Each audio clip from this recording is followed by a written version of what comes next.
నమస్కారం. ముందుగా సిటీ ప్రేక్షకులకు రంజాన్ శుభాకాంక్షలు. రంజాన్ పర్వదినాన్ని గుంటూరులో ముస్లింలు భక్తి శ్రద్ధలతో నిర్వహించారు. ఈద్గాల వద్ద ప్రత్యేక నమాజులు చేశారు. నగరం పాలెం ఉర్దూ బాయ్స్ స్కూల్, ఆంధ్ర ముస్లిం కళాశాలలోని ఈద్గాల వద్ద నిర్వహించిన ప్రత్యేక ప్రార్థనలో పలువురు రాజకీయ నాయకులు పాల్గొన్నారు.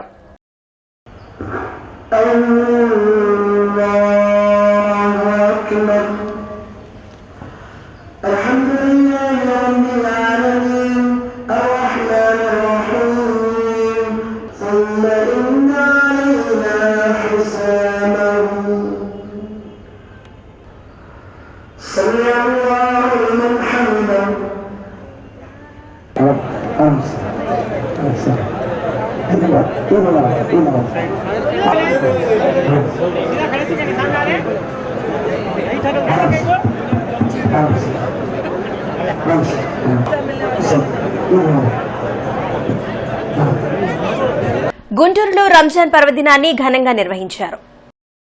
ఈద్గాల వద్ద ముస్లింలు ప్రత్యేక ప్రార్థనలు చేశారు.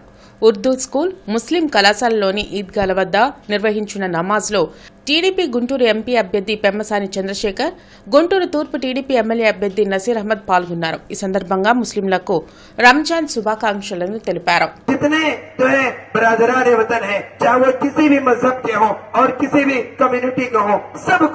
भाईचारे का पैगाम देते हैं, मोहब्बत का सबक देते हैं, एक दूसरे के साथ हाथ मिलाने, गले मिलाने और दिल मिलाकर एक के साथ शाना बशाना होकर मुल्क को आगे बढ़ाने और मुल्क को तरक्की की राह पर ले जाने और इस मुल्क के जरिए से पूरी दुनिया को अमन का पैगाम देने और नफरतों और अदावतों को खत्म करने की हम तालीम देते हैं। यही हमारे आज के ईद का पैगाम है। अल्लाह ताला हमें सुन्नतों पर चलने और दीन पर कायम रहने की तौफीक बख्शे।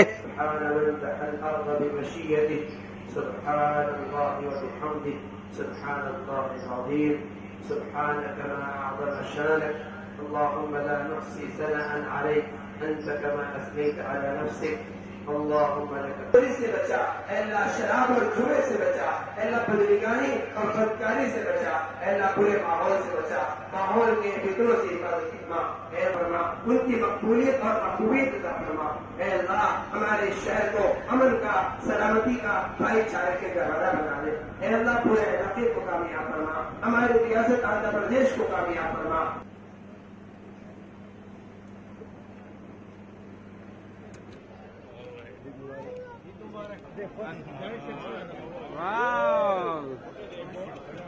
ఎంతమంది ఎన్ని కుట్రలు పన్నినా తెలుగుదేశం పార్టీని ఏమీ చేయలేరని గుంటూరు పార్లమెంట్ అభ్యర్థి పెమ్మసాని చంద్రశేఖర్ తెలిపారు. గుంటూరు పార్లమెంట్ వైసీపీ అభ్యర్థిగా నలుగురిని మార్చిన సీఎం జగన్ దమ్ముంటే తనపై పోటీ చేయాలని సవాల్ విసిరారు. నేను చెప్తా ఉన్నా జగన్మోహన్ రెడ్డి గారు, మీ తాత వల్ల, మీ నాన్న వల్ల, నీ వల్ల, మీ ముని మెరుగుల వల్ల కూడా కాదు. తెలుగుదేశం పార్టీని గాని, లోకేష్ బాబు గారికి గాని, చంద్రబాబు నాయుడు గారికి గాని మేము ఉక్కు కవచాల్లో నిలబెట్టుకోవాలని మీకు తెలియజేస్తా ఉన్నా. ఈయనంటాడు 175కి 175 కొడతాడంట. సరే మనగాడివి కదా, రా గుంటూరులో పోటీ చేయి. ఎందుకు అతను ఇతను నలుగురిని మార్చావు కదా, నాలుగో వాడు కూడా నేను వెళ్ళిపోతాను అంటున్నాడు కదా, నీకు క్యాండిడేట్ లేడు కదా, రాజుగా పోటీ చేయి. నేను సిద్ధం, నీకు ఇక్కడ పోటీ చేయి. మహాత్మా జ్యోతిరావు పూలే జయంతి వేడుకల్లో మంత్రి విడుదల రజని, మాజీ మంత్రి మాణిక్యవరప్రసాద్ పాల్గొన్నారు. హిందూ కళాశాల కూడలి వద్ద విడుదల రజని, డొక్కా మాణిక్యవరప్రసాద్ పూలే విగ్రహానికి పూలమాలలు వేసి నివాళులర్పించారు. సమాజంలో ఉన్న రుగ్మతలను నిర్మూలించడం కోసం పూలే నిరంతరం కృషి చేశారన్నారు. మహిళలకు విద్యను అందించినప్పుడే సమాజాభివృద్ధి సాధ్యమని నమ్మిన వారు పూలే దంపతులన్నారు. వారి ఆశయ సాధన కోసం ప్రభుత్వాలు పనిచేయాలని సూచించారు. ఆ మహాపురుషుడు ఒక తత్వశాస్త్రాన్ని, పేద ప్రజలకు సంబంధించిన ఒక తత్వశాస్త్రాన్ని, భారతదేశ విముక్తికి సంబంధించిన ఒక సిద్ధాంతాన్ని ప్రతిపాదించి పేద ప్రజల విముక్తి కోసం అహర్నిశలు కృషి చేసిన మహాపురుషుడు జ్యోతిబా పూలే. ఆయన అంతటి గొప్ప వ్యక్తి అంటే అంబేద్కర్ గారు కూడా నా గురువు జ్యోతిబా పూలే అన్నారు. మరి అంత గొప్ప ప్రతిష్టమైన వ్యక్తి అయితే ఆ మాట అంటాడు అంబేద్కర్ గారు. అదేవిధంగా విద్యకి పట్ల ఆయన ప్రత్యేక శ్రద్ధ వహించాడు. ఆయన పేదలకు విద్య అందాలి, విద్య ద్వారానే సమాజం సంస్కరించబడుతుందని చెప్పి ఆశించిన మహాపురుషుడు. స్త్రీ విద్యకి పునాది వేసినటువంటి వ్యక్తి. ఆయన భార్యకి చదువు చెప్పి ఆమెకు టీచర్ ట్రైనింగ్ ఇప్పించి ఆమె ద్వారా స్త్రీ విద్యకి ప్రాధాన్యత ఇచ్చిన వ్యక్తి సావిత్రిబాయి పూలే ద్వారా వచ్చిన వ్యక్తి మహాపురుషుడు జ్యోతిబా పూలే. ఆ మహాపురుషుడు సిద్ధాంతాలు బాగా ప్రచారం జరగాల్సిన అవసరం. ఈ దేశంలో కులాలు మతాలు అంతరాలు తగ్గిపోవాలంటే ఆ మహాపురుషుడు సిద్ధాంతాలే మనకు ఆదర్శం. అందువల్ల దానిలో భాగంగా బీసీలకి రాజ్యాధికారం రావాలనేది మా అందరి కాన్సెప్ట్. డయేరియాతో మృతి చెందిన గీతిక కుటుంబాన్ని టీడీపీ పశ్చిమ నియోజకవర్గ ఎమ్మెల్యే అభ్యర్థి గల్లా మాధవి పరామర్శించారు. నల్లచెరువులోని గీతిక ఇంటికి వెళ్లిన గల్లా మాధవి ఆమె కుటుంబ సభ్యులను పరామర్శించారు. ఈ సందర్భంగా గల్లా మాధవి మీడియాతో మాట్లాడుతూ కలుషిత నీరు త్రాగి మహిళ మృతి చెందడం బాధాకరమన్నారు. స్థానిక వైసీపీ కార్పొరేటర్ సైతం కలుషిత నీరు త్రాగి అనారోగ్యం బారిన పడ్డారని, గతంలో కలుషిత నీరు త్రాగి అనేక మంది ప్రాణాలు కోల్పోయినా కూడా ప్రభుత్వం సరైన చర్యలు తీసుకోకపోవడంపై ప్రజలు ఆలోచన చేయాలన్నారు. ఆరోగ్య శాఖ మంత్రి జిల్లాకు చెందిన వ్యక్తి అయినా కూడా కనీసం దీనిపై స్పందించకపోవడం దారుణమన్నారు. ఇలాంటి ఘటనలను దృష్టిలో పెట్టుకుని రానున్న ఎన్నికల్లో సరైన ప్రభుత్వాన్ని ఎన్నుకోవాలని కోరారు. 10 లక్షల రూపాయల పరిహారాన్ని ప్రభుత్వం అందించి బాధితురాలి కుటుంబాన్ని ఆదుకోవాలని డిమాండ్ చేశారు. మరి గుంటూరుకి ఆరోగ్య శాఖ మంత్రియే గుంటూరులో నివాసం ఉంటూ గుంటూరు ప్రజల కోసం నేను ఏమైనా చేస్తాను, ఎన్నైనా బట్టలు నొక్కాము, మేము ఎంతో అభివృద్ధి చేశాము, సంక్షేమం ఇచ్చాము అని చెప్పుకుంటూ మళ్ళీ ఇంటింటికి తిరిగి ఓట్లు అడుగుతున్న పరిస్థితిలో నేను ఈరోజు అడుగుతున్నాను, ఇంకా డయేరియాలతో చనిపోతున్నారు పిల్లలు. ఇలాంటి డ్రైనేజీ వ్యవస్థని ఎక్కడికక్కడ వదిలేసి మంచినీరు డ్రైనేజు మొత్తము డ్రైనేజ్ వాటరు మంచినీటి వాటరు రెండు కలిసిపోయి అవే ప్రజలు తాగుతూ మరి ఎలాంటి దానికి సరైన అవి చేయకుండా, ఎలాంటి ప్రామాణికాలు లేకుండా, వాటి పనులు పూర్తి చేయకుండా వాటిని ఎక్కడికక్కడ వదిలేసి ఈరోజు ఇలాంటి పరిస్థితిలో ప్రజలను ఉంచారు అని అంటే దీనికి ఏమని మనము అనుకోవాలో ప్రజలు నిర్ణయించుకోవాలి, ఆ అధికారులు చెప్పాలి. ఏపీలోని అన్ని డిస్టిలరీలు సీఎం జగన్ కనుసన్నలో నడుస్తున్నాయని ఎన్డీఏ కూటమి నేతలు ఆరోపించారు. మంగళగిరిలోని టీడీపీ కేంద్ర కార్యాలయంలో బోండా ఉమా, లంకా దినకర్, గాదె వెంకటేశ్వరరావు మీడియాతో మాట్లాడారు. జే బ్రాండ్లతో ప్రజల ఆరోగ్యానికి తీవ్ర ముప్పు కలుగుతున్నా పట్టించుకునే నాదుడే కరువయ్యారని మండిపడ్డారు. రాష్ట్రంలో సంపూర్ణ మద్యపాన నిషేధం అమలు చేసిన తర్వాతే మరలా ఓటు అడిగేందుకు ప్రజల వద్దకు వస్తారని ప్రకటించిన సీఎం జగన్ మాట తప్పి మడమ తిప్పారని ధ్వజమెత్తారు. మద్య అమ్మకాల ద్వారా వచ్చే ఆదాయం ప్రతిరోజు తాడేపల్లి ప్యాలెస్ కు చేరుతుందని ఆరోపించారు. జే బ్రాండ్స్, నాసి రకం బ్రాండ్స్ వల్ల 35 లక్షల మంది అనారోగ్యం పాలయ్యారు. కిడ్నీలు, లివర్లు, హార్ట్లు అన్ని రకాలుగా కూడా ఇబ్బందులు వచ్చినాయి. దాదాపు 1,00,000 మంది వరకు చనిపోవడం జరిగింది ఈ 5 సంవత్సరాల్లో. 2019 ఎన్నికల్లో ఆయన స్పష్టంగా ఆయన మేనిఫెస్టోలో చెప్పారు, బహిరంగ సభల్లో చెప్పారు, దశల వారీగా మద్యాన్ని నిషేధిస్తాను, 5 స్టార్ హోటల్స్లోనే ఉంచుతాను అనేటటువంటి విధమైనటువంటి హామీ ఇచ్చారు. నవరత్నాల్లో అతి ముఖ్యమైనటువంటి హామీగా ఆయన ఆ రోజు చెప్పారు.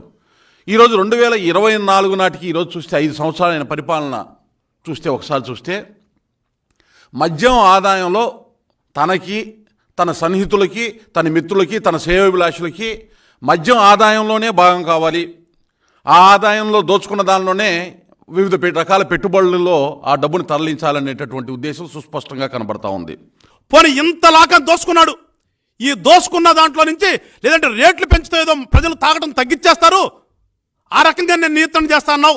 రేట్లు విపరీతంగా పెంచావు, పాపం అమాయక ప్రజలకు అర్థం కాలేదు. ఆ రేట్లు పెంచుకుంది నీ కమిషన్ కోసం పెంచుకున్నావనే విషయం ప్రజలకు తెలియలేదు, ఇప్పుడు తెలుస్తుంది. ఇప్పుడు మరి ఇంత పెద్ద ఎత్తున రాష్ట్రంలో మద్యపానం వ్యాపారం చేశావు, నువ్వు తాకట్టు పెట్టి తీసుకొచ్చినటువంటి దాంట్లో ఎంతవరకు కట్టావు అసలా? ఏ రోజున ఒక్క రోజున్నా కానీ శ్వేతపత్రం రిలీజ్ చేసావా? నీ సలహాదారుడు ఎప్పుడన్నా ఒక్క రోజున ప్రెస్ మీట్ పెట్టి తీసుకొచ్చినటువంటి అప్పులో ఈ భాగం చెల్లించాము, ఇంకా ఇంత ఉంది అని ఎప్పుడన్నా చెప్పావు నువ్వు ఎప్పుడన్నా? కాంగ్రెస్ వర్కింగ్ ప్రెసిడెంట్ మస్తాన్ వలీ నగర ప్రజలకు రంజాన్ పండుగ శుభాకాంక్షలు తెలిపారు. పాతగుంటూరులోని మస్తాన్వలి నివాసం వద్ద పలువురు ముస్లిం పెద్దలు, కాంగ్రెస్ నాయకులు కలిసి రంజాన్ శుభాకాంక్షలు తెలిపారు. కులమతాల ఐకమత్యంతో భారతదేశం సుభిక్షంగా ఉందన్నారు. సోదర భావంతో ప్రతి ఒక్కరూ మెలగాలని రాజ్యాంగం సూచిస్తుందని, అలాంటి రాజ్యాంగానికి తూట్లు పొడిచే ప్రయత్నం జరుగుతుందన్నారు. కులమతాల పేరుతో జరుగుతున్న కుట్రలను తిప్పికొట్టేలా ప్రతి ఒక్కరూ వ్యవహరించాల్సిన అవసరం ఉందన్నారు. మతం చెప్పినప్పటికీ కూడా ఇస్లాం మతం ప్రత్యేకించి సాటి మానవుడు కూడా సంతోషంగా పండగ చేసుకోవాలి, అందరూ కూడా ఉండాలి అనేటటువంటి దానిలో ఫితరా జకాత్ అనేటటువంటిది ఇచ్చి మరి సమాజంలో సుఖ సంతోషాలతో ఉండాలనేటటువంటి ప్రయత్నం. కాకపోతే దురదృష్టం ఏంటంటే ఇవాళ ఉన్నటువంటి పాలకులు పూర్తిగా ఆ ఆలోచనని మర్చిపోయి స్వార్థపూరితమైన రాజకీయాలతో సమాజాన్ని కుళ్ళు కుతంత్రాలతో నింపేసేటటువంటి ప్రయత్నం జరుగుతూ ఉంది. ప్రజలు చైతన్యవంతులు అవ్వాలి.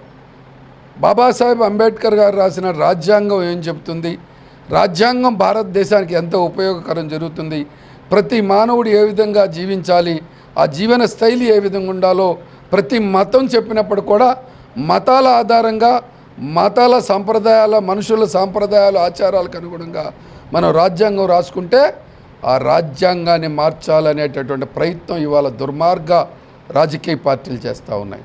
టీడీపీ కార్యాలయంలో మహాత్మా జ్యోతిరావు పూలే జయంతి కార్యక్రమం ఘనంగా నిర్వహించారు. పశ్చిమ నియోజకవర్గ ఉమ్మడి అభ్యర్థి పిడుగురాల మాధవి తదితర టీడీపీ నాయకులు హాజరై జ్యోతిరావు పూలే విగ్రహానికి పూలమాలలు వేసి నివాళులర్పించారు. ఈ సందర్భంగా ఆమె మాట్లాడుతూ బడుగు బలహీన వర్గాలకు ఆశాజ్యోతిగా నిలిచి అంటరానితనం, మహిళలకు, బీసీల అభివృద్ధి కోసం పాటుపడిన ఏకైక వ్యక్తి జ్యోతిరావు పూలే అని ఆమె కొనియాడారు. టీడీపీ హయాంలో బీసీలకు ఇచ్చిన ప్రాధాన్యత ఇంతవరకు ఏ పార్టీలోని ఇవ్వలేదని తెలిపారు. అనంతరం వేములకొండ శ్రీనివాస్ మాట్లాడుతూ రాష్ట్రంలో వైసీపీ ప్రభుత్వం బీసీలను అనగదొక్కిందని, రాజకీయంగా సర్వనాశనం చేసిందని తెలిపారు. బీసీల కోసం రాష్ట్రంలో పుట్టిన పార్టీ, దేశంలోనే మొట్టమొదటి రాజకీయ పార్టీ టీడీపీనే అని తెలిపారు.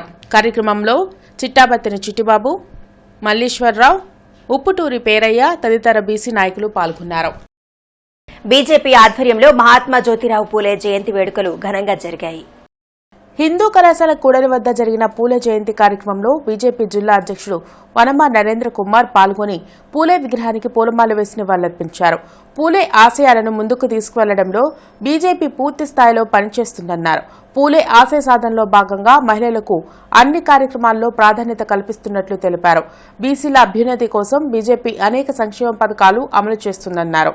ఏదైతే జ్యోతిరావు పూలే గారు, సావిత్రిబాయి పూలే గారు ఆశయాలు సాధన కోసం మేము కృతనిశ్చిత ఉన్నామని తెలియజేయడం కోసం ఒక బీసీనే మేము ప్రధానమంత్రిగా చేయడం, వారి ఆశయాలు ఏదైతే ఉన్నాయో అణగారిన వర్గాల వారిని కూడా వారికి రాజకీయ చైతన్యం అవ్వచ్చు, విద్య అందించాలనే ఉద్దేశంతో ఏదైతే కార్యక్రమాలు తలపెట్టారో అలానే మహిళలకు కూడా విద్యా అవకాశాలు కల్పించాలని, వారిని కూడా విద్యావంతులు చేసి రాజ్యాధికారంతో పాటు వాళ్ళ కాళ్ళ మీద వాళ్ళు నిలబడాలని పూలే గారు, సావిత్రిబాయి గారు కలలు కన్నారు. ఆ దిశగానే భారతీయ జనతా పార్టీ ఆధ్వర్యంలో నరేంద్ర మోడీ గారి ప్రభుత్వం పయనిస్తూ బీసీ ప్రజా సంఘాల ఆధ్వర్యంలో మహాత్మా జ్యోతిరావు పూలే జయంతి వేడుకలు ఘనంగా జరిగాయి. హిందూ కళాశాల కూడలి వద్ద జరిగిన కార్యక్రమంలో బీసీ ప్రజా సంఘాల నాయకులు పూలే విగ్రహానికి పూలమాలలు వేసి నివాళులర్పించారు. అంటరానితనం, అస్పృశ్యత నిర్మూలన కోసం పూలే నిరంతరం పోరాటం చేశారన్నారు. మహిళలకు విద్యను అందించేందుకు పూలే దంపతులు నిరంతరం కృషి చేశారన్నారు. పూలే ఆశయాలను ముందుకు తీసుకువెళ్లడంలో ప్రతి ఒక్కరూ కృషి చేయాలని కోరారు. ఈ కార్యక్రమంలో కేసిన శంకర్రావు, గోల అరుణ్ కుమార్, కుమారి క్రాంతి కుమార్, అంగిరేకుల వరప్రసాద్, కన్నా మాస్టర్, జూపూడి శ్రీనివాసరావు తదితరులు పాల్గొన్నారు. ప్రభుత్వం పరంగా ఇవాళ ఆయన జన్మదిన వేడుకల్ని ఘనంగా జరుపుకోవాల్సినటువంటి పరిస్థితుల్లో మరి ఇక్కడ బీసీ వెల్ఫేర్ ఒక సంస్థ ఉంది, ప్రభుత్వం గవర్నమెంట్ వారి సంస్థ. కనీసం ఆయనకి నివాళులు అర్పించడానికి ఇక్కడ ఏ రకమైనటువంటి ఏర్పాట్లు కూడా చేయకపోవటం అనేది చాలా దురదృష్టకరమైన సంఘటన.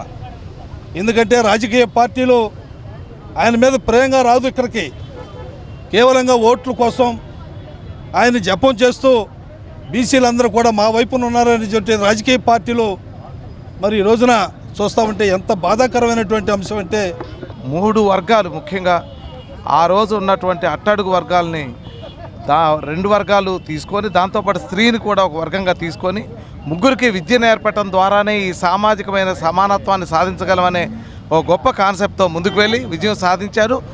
ఆయన 1888లోనే మహాత్మా అయ్యారు. మన తొలి మహాత్మా ఆయనే.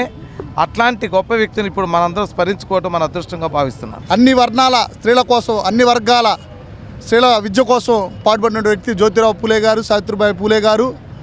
వారిని ఆదర్శంగా తీసుకొని రానున్న భవిష్యత్ తరాలు ముందుకు వెళ్ళాలని, వర్ధంతులు జయంతులే కాకుండా వారు ఇచ్చినటువంటి స్ఫూర్తిని విద్యార్థులు చదువు ద్వారా ఏదైనా సాధించగలం అనేది డాక్టర్ బాబాసాహెబ్ అంబేద్కర్ గారు చేసి చూపించారు.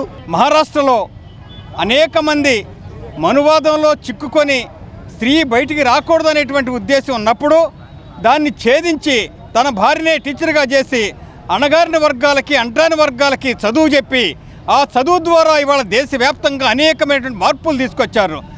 మరి పద్మశ్రీ అవార్డు ఇవ్వాల్సింది ఇంతవరకు ఇవ్వలేదు. ఆ రకమైన ఈ మనువాదులు ఎవరైతే ఉన్నారో, ఎవరైతే ఈ దేశంలో పూలే అంబేద్కర్ భావజాలాన్ని విస్తృతపరుచుంటే దాన్ని ఈరోజు అడ్డుకునే ప్రయత్నంగా జరుగుతున్నాయి. కేంద్ర ప్రభుత్వాన్ని డిమాండ్ చేస్తూ ఉన్నాం. ఈ దేశంలో అణగారిన వర్గాల హక్కుల కోసం, ప్రతి ఒక్కరి యొక్క చదువు కోసం తన జీవితాన్ని, తన కుటుంబాన్ని త్యాగం చేసినటువంటి మహాత్మా జ్యోతిరావు పూలే గారికి భారతరత్న ప్రకటించాలని ప్రధాని నరేంద్ర మోడీ గారిని డిమాండ్ చేస్తూ ఉన్నాం. పూలే గారి జీవితాన్ని ఒక ఆదర్శంగా తీసుకొని నేటి బీసీ యువత, బడుగు బలహీన వర్గాల యువత ఆయన ఆశయాలు కొనసాగిస్తూ ఈ ఏదైతే సమాజంలో వెనకబాటుతనానికి గురయ్యామో, రాజకీయంగా మనకు రావాల్సిన ఫలాలు రావట్లేదో, సమాజంలో చిన్న చూపుకు లోనవుతూ ఉన్నామో, ఉద్యోగ రాజకీయాల్లో మనకి ఎంత వెనకబడ్డామో వాటన్నిటిపైన యువత మొత్తం ముందుకు వచ్చి పోరాటాలు చేసి పూలే గారి ఆశయాలని కొనసాగించాలని కోరుకుంటూ సిటీ వార్తల సమాప్తం. నమస్కారం.